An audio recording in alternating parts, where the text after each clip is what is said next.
There's no alarm clock, no wake-up call. After 8 years, it's Mike Tyson's body that signals the beginning of a new day. No one wants to get up at 4 and run when it's pitch dark. It has to be done. And the only reason I do it so early is because I believe that the other guy isn't doing it, and that it gives me a little edge. The most difficult part about fighting is the training, because, believe it or not, the easy part about fighting is the fighting. Returning to bed after his morning run, the champ awakens once again to start the day's activities. These are the members of Camp Tyson. 5 weeks prior to a fight, they gather in Atlantic City to initiate the training program. There is no entourage. When a fight scenario takes place, we act as a family.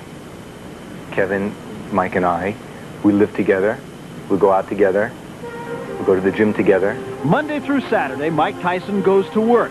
During this period, he'll train an estimated 55 hours, spar 200 rounds, and shed approximately 15 pounds. A champion's life is very monotonous. Around a month before the fight, the only thing I think about is just training, constantly training.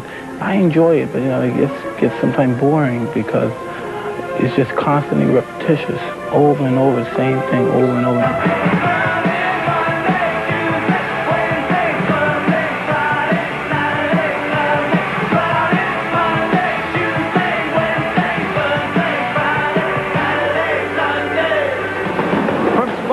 Speed bag, from jumping rope to heavy bag.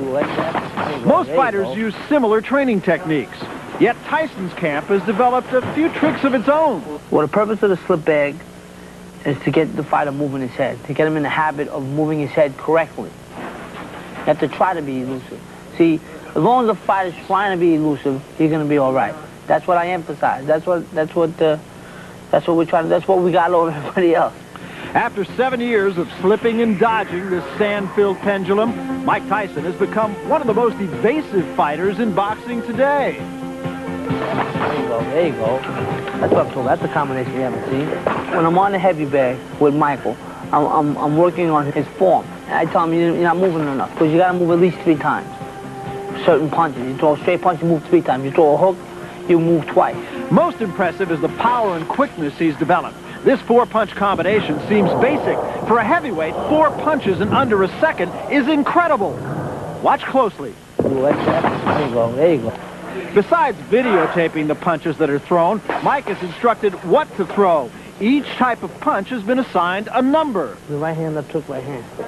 Now give me 1, 5, 1. We use a number system where I call out the different numbers for the different punches. 9, 10, 11.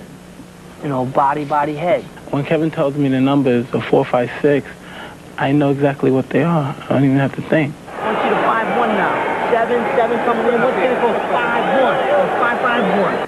5-5-1. Such a system provides a quick and private means of communication. And it's not just training. The press must also be attended to.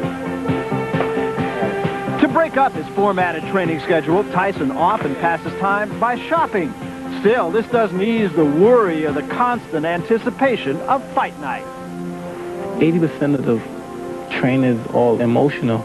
I try not to think about the fights, but usually I always think about the fight in my mind. While I'm in training, I would dream about the fight. And I always dreamed that I lose, and it was very scary. I thought, oh my God, what am I going to do now?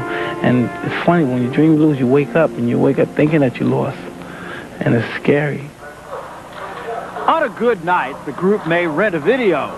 But on this night, they choose to screen and analyze the day's workout.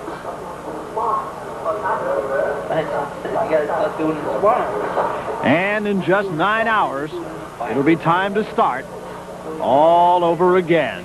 My favorite part about training is then when the training's over and then it's time to fight, and I know I'm in supreme shape and there's no one's going to beat me. And then after the fight's over and I'm victorious, I say, wow, I'm going to do this next time.